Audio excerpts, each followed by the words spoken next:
वित्त मंत्री निर्मला सीतारमण ने मोदी सरकार के दूसरे कार्यकाल का अंतिम पूर्ण और 5वां बजट पेश कर दिया है।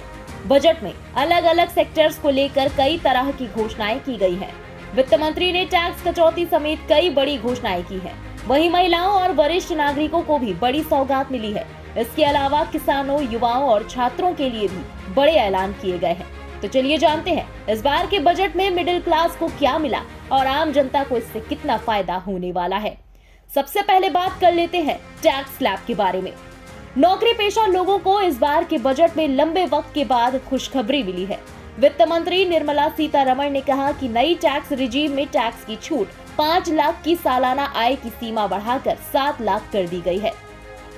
यानी अब साल में 7 लाख रुपए तक की कमाई करने वालों को इनकम टैक्स नहीं देना होगा। वहीं नई टैक्स व्यवस्था में स्लैब्स भी घटा दिए गए हैं। बजट घोषणा के मुताबिक नई टैक्स रिजीम में 3 लाख रुपए तक टैक्स छूट, 3 से 6 लाख रुपए तक 5%, 6 से 9 लाख रुपए तक 10%, 9 से 12 लाख रुपए तक 15% और 15 लाख रुपए से ऊपर की सालाना आय पर 30% टैक्स देना होगा। अब एक नजर डाल लेते हैं कि इस बार के बजट में क्या चीजें हुई सस्ती और क्या चीजें हुई महंगी। एलईडी टीवी, कपड़ा, मोबाइल फोन, खिलौने, मोबाइल कैमरा लेंस, इलेक्ट्रिक गाड़ियां, हीरे के जेवरात, बायोगैस से जुड़ी चीजें, लिथियम सेल्स और साइकिल एक तरफ सस्ती हुई हैं, तो वहीं दूसरी तरफ सिगरेट, शराब, छाता, विदेशी किचन चिमनी, सोना, आयातित चांदी के सामान, प्लैटिनम, एक्सरे मशीन और हीरा महंगा हुआ है। अब एक नजर डालते हैं बजट की बड़ी बातों पर। कृषि से जुड़े स्टार्टअप को प्राथमिकता दी जाएगी। युवा उद्यमियों के कृषि स्टार्टअप को प्रोत्साहित करने के लिए कृषि त्वरक कोष की स्थापना की जाएगी। इसके लिए युवा उद्यमियों द्वारा कृषि स्टार्टअप्स को प्रोत्साहित करने के लिए एग्रीकल्चर एक्सीलेटर फंड बनाया जाएगा। वहीं पशुपालन, डेयरी और मत्स्य पालन को ध्यान में रखते हुए कृषि ऋण लक्ष्य को बढ़ाकर 20 लाख करोड़ रुपए करने का ऐलान किया है। वहीं वित्त मंत्री इस बार के बजट में महिलाओं के लिए महिला बचत सम्मान पत्र लेकर आई हैं। इसके जरिए महिलाएं बचत पर अच्छा रिटर्न पा सकती हैं। महिला बचत सम्मान पत्र में महिलाओं को 7.5% रिटर्न मिलेगा। महिला सम्मान सेविंग सर्टिफिकेट 2 साल के लिए लाया गया है, यानी ये साल 2025 तक रहेगा। ये एक one time new saving scheme है।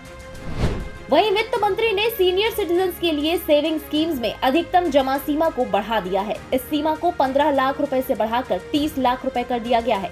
साथ ही जॉइंट अकाउंट्स में मंथली इनकम स्कीम लिमिट को भी दोगुना कर दिया गया है। वित्त मंत्री ने नेशनल डिजिटल लाइब्रेरी की स्थापना करने का प्रस्ताव रखा है। इस लाइब्रेरी में भूगोल और साहित्य सहित कई विषयों की किताबें होंगी। वित्त मंत्री ने 157 नए नर्सिंग कॉलेज बनाने की घोषणा की है। रोजगार के मोर्चे पर देखें तो 38,800 शिक्षकों की भर्ती की जाएगी। साथ ही 740 एकलव्य मॉडल रेजिडेंशियल स्कूल के लिए सपोर्ट स्टाफ की हायरिंग होगी। बजट में प्रधानमंत्री कौशल विकास योजना 4.2 लॉन्च करने की भी घोषणा की गई है। साथ ही 30 स्किल इंडिया इंटरनेशनल सेंटर्स भी स्थापित होंगे।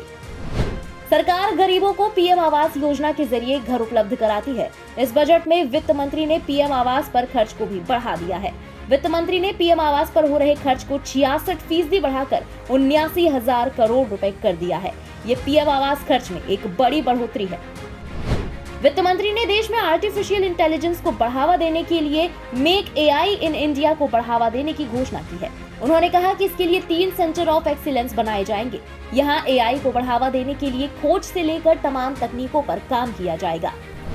वहीं इस बार के बजट ने रेलवे को बड़ा बूस्ट दिया है। रेलवे के लिए 2,04,000 करोड़ रुपए के बजट का प्रस्ताव किया गया है।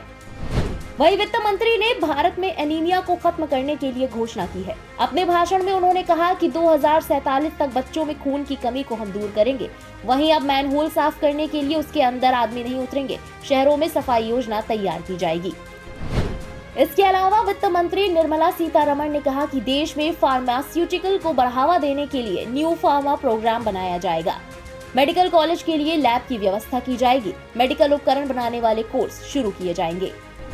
पिछड़े आदिवासी समूहों की सामाजिक आर्थिक स्थिति में सुधार के लिए पीएम-पीबीटीजी विकास मिशन शुरू किया जाएगा। इससे पीबीटीजी बस्तियों में बुनियादी सुविधाएं दी जाएंगी, जिसके लिए 15,000 करोड़ रुपए दिए जाएंगे। 5G सर्विस पर चलने वाले ऐप डेवलप करने के लिए इंजीनियरिंग संस्थानों में 100 लैब बनाई जाएंगी। इन लैब्स के जरिए नए अवसर, बिजनेस मॉडल और रोजगार की संभावनाएं बनेगी। इन लैब्स में smart classroom, farming, intelligent transport system और हेल्थ केयर जैसे फील्ड्स के लिए ऐप तैयार होंगे। उधर बजट में हुए ऐलान के तहत केवाईसी प्रक्रिया को और सरल बनाया जाएगा। सभी सरकारी एजेंसियों में डिजिटल सिस्टम के लिए पैन को सामान्य आइडेंटिटी के रूप में मान्यता मिलेगी। इससे व्यापार में काफी आसानी होगी। पीएम प्रणाम योजना की शुरुआत होगी। ये योजना वैकल्पिक उर्वरकों को बढ़ाने के लिए होगी। इसके अलावा गोवर्धन स्कीम के तहत 500 नए संयंत्रों की स्थापना की जाएगी।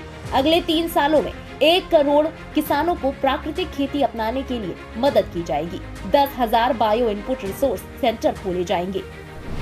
दूसरी तरफ पर्यटन क्षेत्र को भी बड़ी सौगात दी गई है। 50 पर्यटन स्थलों की पहचान की जाएगी। घरेलू और अंतर्राष्ट्रीय पर्यटन को संपूर्ण पैकेज के रूप में इन्हें विकसित किया जाएगा।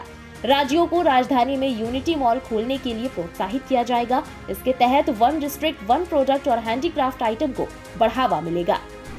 केंद्र सरकार ने सभी अंत्योदय और प्राथमिकता परिवारों को अगले साल यानी 2024 तक मुफ्त खाद्यान्न उपलब्ध कराने का ऐलान किया है। पीएम गरीब कल्याण अन्न योजना के तहत लगभग 2 लाख करोड़ रुपए का बजट रखा गया है। वहीं जेल में बंद गरीबों के मुद्दे को पहली बार केंद्र सरकार ने अपने बजट में शामिल किया है। इसके अलावा पैसों की तंगी के चलते जो कैदी जेल से बेल नहीं ले पा रहे हैं, उनका खर्च सरकार उठाएगी। ऐसे करीब 2 लाख कैदी हैं जिनकी सजा पूरी हो चुकी है, लेकिन रिहाई के लिए तय की गई रकम न होने की वजह से वो जेल में ही बंद रह जाते हैं। अब ऐसे गरीबों की मदद के लिए सरकार ने हाथ आगे बढ़ाया है। चीन और पाकिस्तान से तनाव के बीच भारत सरकार ने रक्षा बजट में लगभग 70,000 करोड़ रुपए की बढ़ोतरी की है। 2023-24 के लिए सरकार की ओर से रक्षा मंत्रालय को 5,94,000 करोड़ रुपए दिए गए हैं। बजट का ज्यादातर हिस्सा जवानों के लिए जरूरी मूलभूत सुधार में उपयोग किए जाएंगे। अब हम आपको बताते हैं बजट की 7 प्राथमिकताओं के बारे में। वित्त मंत्री निर्मला सीतारमण ने बजट के 7 आधार बताए हैं।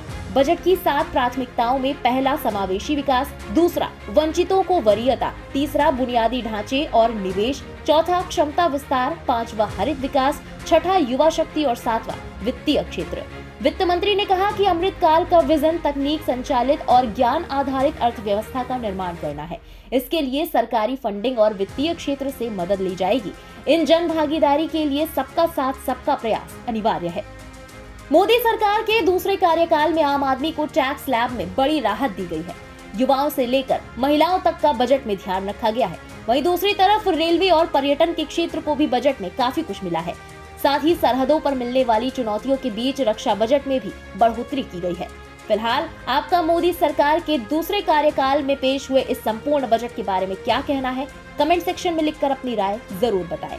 देश और दुनिया की बाकी बड़ी और अहम खबरों के लिए सब्सक्राइब करें इंडिया पब्लिक खबर के YouTube चैनल को और बेल आइकन दबाना बिल्कुल ना भूलें।